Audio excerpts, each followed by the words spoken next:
Bună ziua, dragi prieteni! Sunt Gina Bradea. Bine ați venit în bucătăria mea! Vă invit să pregătim astăzi împreună o prăjitură tăvălită. Tăvălită aceea pe care o făceau mamele noastre cu ciocolată, cu aluat pufos și moale, cu multă nucă. Deci, țin minte când făcea mama cu nucă măcinată. O nebunie mai era. Astăzi vom face tăvălita cu nucă și cu nucă de cocos. Două feluri. Și mai modern, dar și prăjitura copilăriei. N-am să vă spun că este o rețetă originală, n-am să vin să vă dau cine știe ce rețete. Eu am să vă dau rețeta pe care o știu de când eram copil. Aluatul este exact aluatul de pandișpan. Ouă, făină, zahăr și un strop de vanilie. Atât, nimic altceva. La sirop o să vă spun când ajungem cum se face și siropul. Ce avem nevoie pentru această prăjitură? Prima dată facem blatul. 360 de grame de făină, 300 de grame de zahăr, 12 ouă separate gălbenuș și albuș, un praf de sare și vanilie. Cum facem mai departe?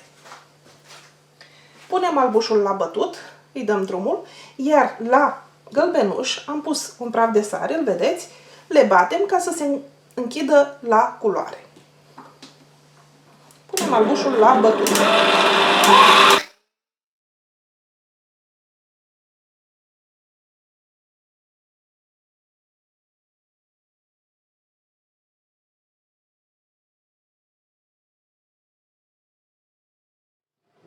Când albușul este bătut spumă, adăugăm zahărul.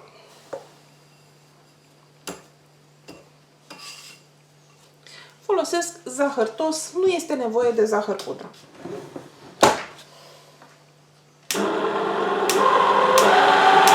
S-a bătut albușul nostru, este foarte tare, așa că acum punem gălbenușul într-un alt vas. Adunăm tot, că e păcat. Ia uitați-vă cât rămâne aici. Uitați-vă cum arată albușul. Dacă întorc vasul invers, albușul meu nu curge. Ăsta este un albuș foarte bine bătut. Răsturnăm albușul peste gălbenuș.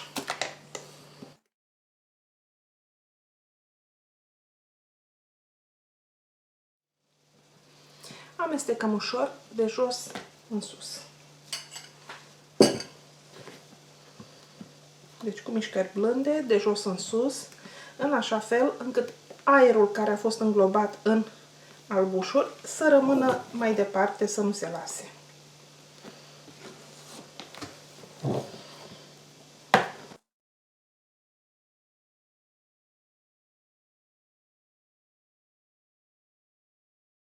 Acum am aprins cuptorul la 200 de grade, să aibă timp să se încălzească. Adăugăm făina în ploaie, puțin câte puțin, nu totodată. Dar e bine să fie cernută printr-o sită. În felul acesta va fi mult mai ușor de înglobat în aluatul nostru.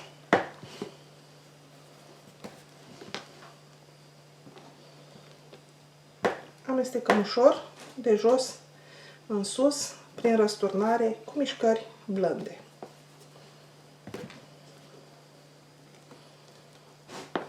Turnăm aluatul în tava tapetată cu hârtie de copt.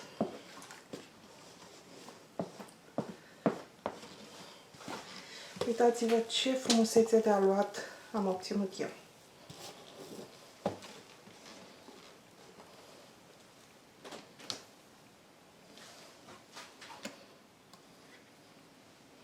Nivelăm aluatul cu o spatulă sau cu o lingură, cu ce aveți.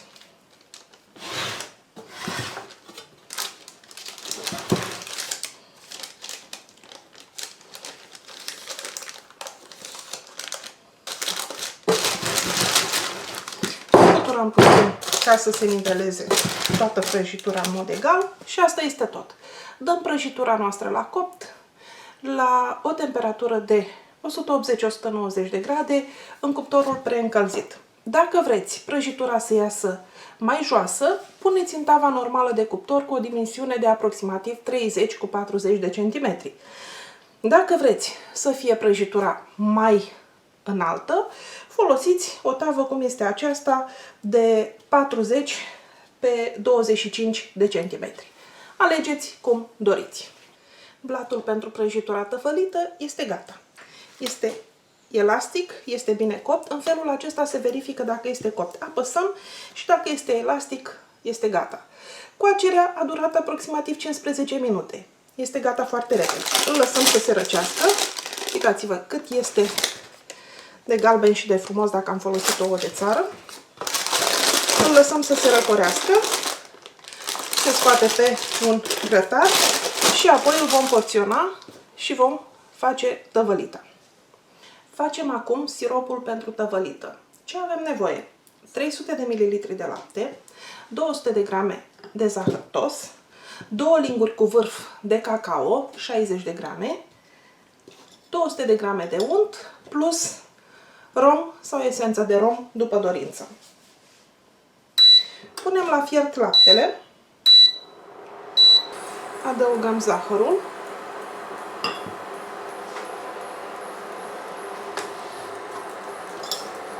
și amestecăm. Adăugăm acum și untul.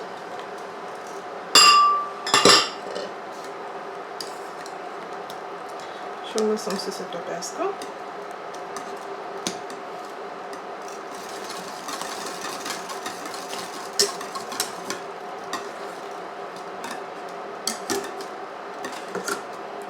Și cacao.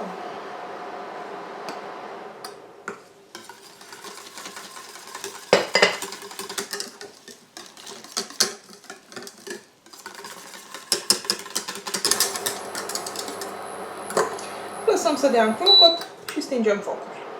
Acesta este siropul nostru.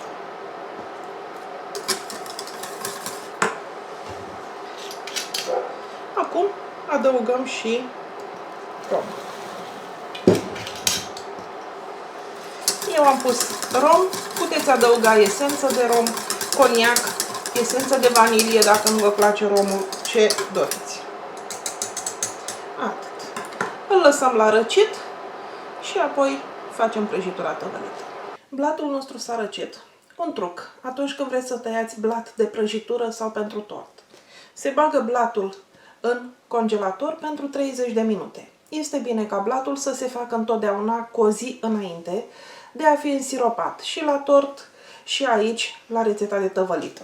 Faptul că l-am băgat în congelator pentru 30 de minute îl face să fie mai tare și îl voi tăia mai ușor. Ia uitați-vă cât e de frumos și de pufos. Cum facem? Prima dată tăiem marginile și le dăm deoparte.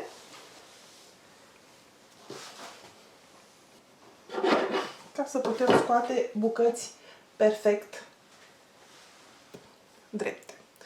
Așa arată blatul de prăjitură. Îl vedeți? Ăsta este. E un burete, fără pic de praf de copt. Este proaspăt, nu se taie foarte bine, că abia l-am făcut. Uitați-vă cum este un blat făcut doar din ouă, zahăr și făină. Ăsta este. Un puf. Acum, ca să tăiem bucăți egale, una, două, merge.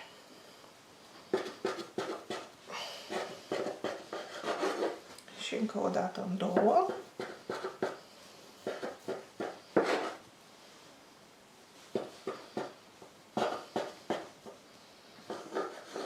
Este bine să aveți un cuțit cu lama zimțată, că se taie mai ușor. Da? Și acum putem tăia dreptunghiuri, pătrate, mai mici sau mai mari, cum doriți.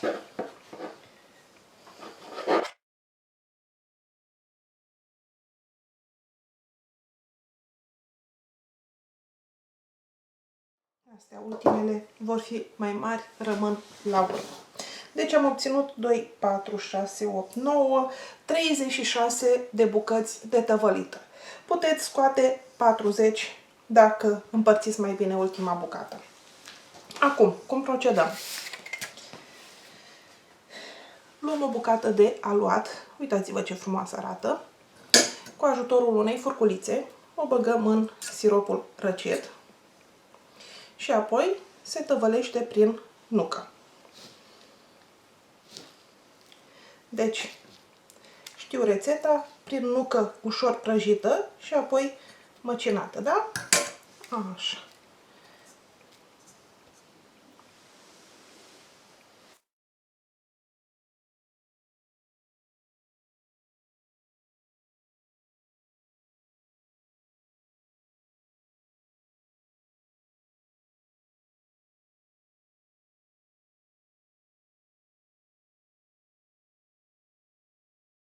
Acum, exact la fel procedăm și se dă și prin nucă de cocos.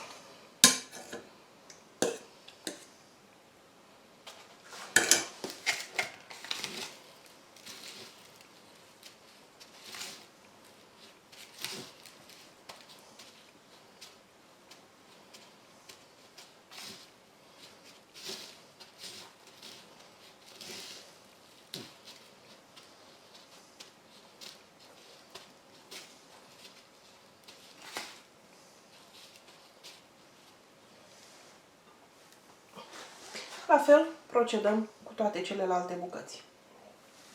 Aceasta este prăjitura tăvălită, făcută după rețeta pe care o știu de când eram copil. Deci, aluat pandișpan simplu, pufos, fără praf de copt, fără nimic adaos, sirop de cacao cu rom și tăvălit apoi prin nucă prăjită și măcinată aici sau prin nucă de cocos partea aceasta. Vedeți cât de frumos arată și în secțiune. Este foarte, foarte moale. Este atât de moale, de pur și simplu este un burete. Este un burete extra. Este foarte moale. Este un aluat puf, puf, puf. Vă invit să vedeți pe acest canal și rețeta de chec pufos făcut exact la fel, fără praf de copt. Parcă este o pernă de puf a bunicii. Sper că veți testa această rețetă și veți reveni să-mi spuneți cum v-a ieșit. Dacă vă plac rețetele mele, lăsați comentarii de desubt, distribuiți și pentru prieteni. Nu uitați să vă abonați la acest canal ca să fiți la curent cu toate noutățile pe care le voi posta. Vă pregătesc niște surprize uriașe în curând. Vă mulțumesc pentru că m-ați urmărit. La revedere!